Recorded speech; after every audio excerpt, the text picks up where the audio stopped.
great people? It's the country CEO back in the house again. Man, look, more game. More game and more game. That's right. Welcome back to the channel, subscribers, family, and friends. Look, want to talk to you today about enemies in the camp. Enemies in the camp. Man, listen. Sometimes you will, by hiring or by association or by having friends that turn into enemies, but sometimes there'll be enemies in the camp.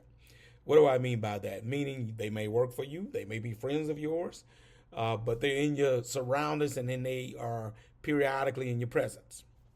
All right?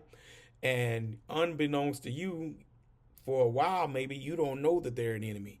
But if you're keen and pay close attention and ask God for discernment, God will show you who for you and who against you, right? Here's what I want to say about that, and I won't hold you long on this Friday. Sometimes God will allow an enemy to stay in the camp in order to still bless you or to still accomplish what needs to be accomplished or to still carry out what they need to carry out. Because the reality of it is what they going to do is never meant to, well, let me rephrase that. What they come to do is not, even though it might hurt you, it ain't going to take you out. Can I give y'all some Bible with that? Judas, when Judas first got called to be a disciple, you don't think the omniscient God, who knows all things, didn't know that this fella was an enemy in the camp? No.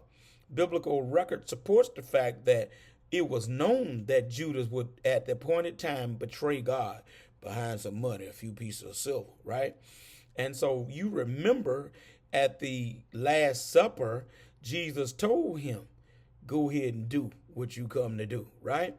But Jesus allowed him to hang around all that time, right? So watch this. The fella had opportunity to change because it said that Satan entered him, which means when Satan entered him, he then made a choice to go ahead and carry out the betrayal. All right. And so I come to share with you sometimes, and Jesus was here 3 years, walked the earth. So the enemy was allowed to stay around because they had a purpose to fulfill. What did Jesus do? Jesus betrayed Jesus for 30 pieces of silver to the Jews, marked him with a kiss, and said, and so they would know that, okay, that's the right one to get, right? That was his purpose. And then, of course, we know the story. After he did it, he felt bad about it and all that good stuff. Too late, Judas, but don't miss it. He performed his purpose. That's your shout right there. That's your word for encouragement right here. Don't trip as long as you know who they really are.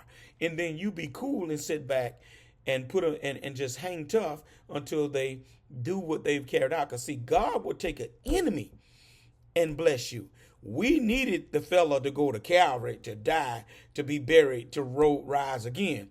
Judas helped facilitate that happening. You heard me? That was the purpose. We needed him to stay right there to help play the part that he was going to play. God will use some people in your life, man. See, we're very quick to dismiss them or get out of my face. No, pray to God on that, because sometimes the person may have a part to play that's very important to your forward movement and your upward development or your elevation. All right? So pray on that, on how you should handle that, because sometimes they meant to stay. Enemies in the camp ain't always a bad thing. Let it play out, and it'll end up turning for your good. I've had a lot of enemies that were hanging around, thought I didn't really know, but I knew that they really didn't mean me any good. And then at the appointed time, it all played out and the separation took place. Man, that's a word for somebody today. I hope y'all get it. Dumb truckers, man, look, it's all good. They can't stop nothing. They just playing their role. I'm gone.